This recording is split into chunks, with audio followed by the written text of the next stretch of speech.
السلام عليكم ورحمة الله وبركاته. ازيكم حبايب قلبي؟ عاملين ايه؟ يا رب تكونوا بخير. هنعمل النهاردة وصفة 2 في 1، جلاش وكنافة. وصفة لازم تسجليها عندك عشان لازم تعمليها ان شاء الله في رمضان.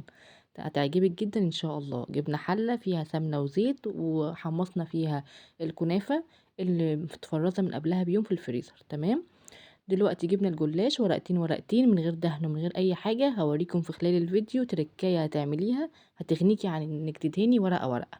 دلوقتي حشينا الكنافة في الجلاش زي ما انتم شايفين وبنلف بالظبط زي ما انتم شايفين في الفيديو. تمام. اول حاجة دهنا البايركس او الصينية بسمنة كويس جدا وزيت، وممكن نضيف مع الكنافة مكسرات.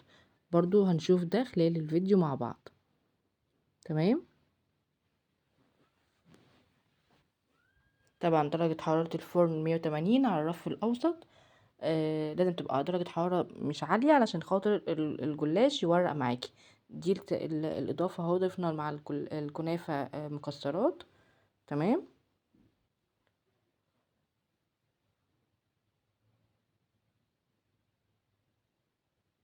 بالظبط كده. وهنقطعها زي ما انتم حابين بقى، اصابع صغيره طويله، التقطيع اللي انتوا تحبوها.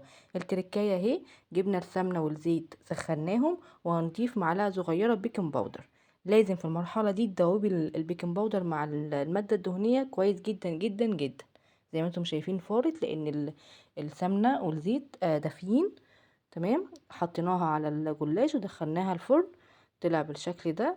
سيرب وسط، ولا تقيل ولا خفيف. كوبايتين سكر وكوبايه الا ربع ميه غلوه، ونحط نص ليمونه. 10 دقايق ونضيف كيس فانيليا. وبألف هنا على قلبكم ان شاء الله تعجبكم. جربوها وعلى ضمانتي. اشوفكم الفيديو الجاي ان شاء الله. مع السلامه.